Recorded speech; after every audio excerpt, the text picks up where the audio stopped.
Israeli ইহুদিদের বিরুদ্ধে সংগ্রাম, হামলা, পাল্টা হামলা, মারা অব্যাহত থাকবে ঈসা বিন মরিয়ম আলাইহিস সালাতু ওয়াস সালামের আগমন কাল পর্যন্ত। সমগ্র ভূপৃষ্ঠ থেকে সকল অসভ্য ধর্মের নামগন্ধ মুছে ফেলে একমাত্র ইসলামী অনুশাসন প্রতিষ্ঠা করা হবে ঈসা আলাইহিস সালাতু ওয়াস সালামের আগমনের পরবর্তী সময়ে। তখনকার সময়ে পবিত্র মক্কা ও মদিনা ব্যতীত সমগ্র আরবের কোথাও ইসলামের নাম নিশানা থাকবে না। এ সময় মুসলমানরা ধর্মীয়ভাবে চরম দুরবস্থায় দিন কাটাবে। চতুর্দিকে ফিতনা ফাসাদ ছড়িয়ে পড়বে। ইরাক ও সিরিয়ার মধ্যবর্তী কোনো এক রাস্তা থেকে সর্বকালের সর্বযুগের সমগ্র বিশ্বের সেরা ফিতনাবাজ ও দুর্নীতিগ্রস্ত ইহুদিদের বাচ্চা দাজ্জাল বের হবে। ইরানের খুরাসান শহর থেকে প্রায় 70,000 ইহুদি তার সহযোগী হিসাবে দলভুক্ত হবে। দাজ্জালের নেতৃত্বে ইহুদিরা মুসলমানদের বিরুদ্ধে চূড়ান্ত লড়াই শুরু করবে।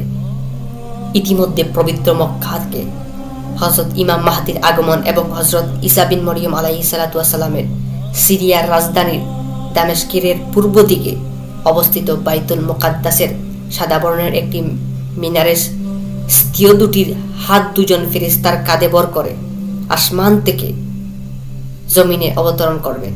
হযরত ঈসা আলাইহিস সালাতু ওয়াস সালাম ও ইমাম মাহদি মুসলমানদের সঙ্গে নিয়ে ইহুদিদের বিরুদ্ধে লড়াইয়ে ঝাঁপিয়ে পড়বেন।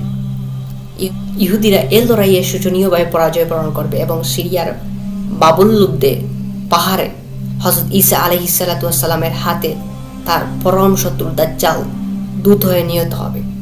মুসলিম শরীফে এক হাদিসে মহানবী সাল্লাল্লাহু আলাইহি সাল্লাম মুসলমানদের চূড়ান্ত বিজয়ের সুসংবাদ দিয়ে বলেন, যে পর্যন্ত ইহুদি মুসলিম চূড়ান্ত লড়াই না হবে সে পর্যন্ত কিয়ামত সংঘটিত হবে না, কারণ উক্ত লড়াইয়ে মুসলমানগণ ইহুদিদেরকে বেদর মারবে, অর্থাৎ এদের উপর মুসলমানগণ বিজয় লাভ করবে।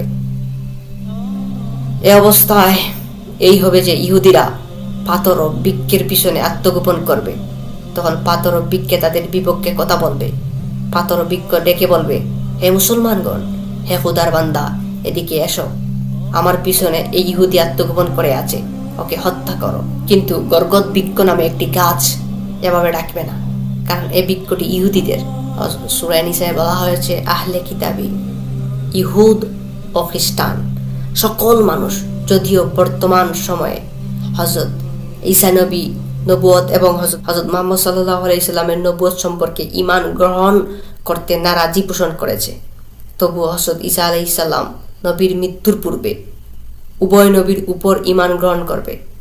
বিদ্রোহী ইহুদিদেরকে হত্যা করা হবে। অতএব অবশিষ্ট সকল ইহুদি সঠিক মুসলমান হয়ে যাবে।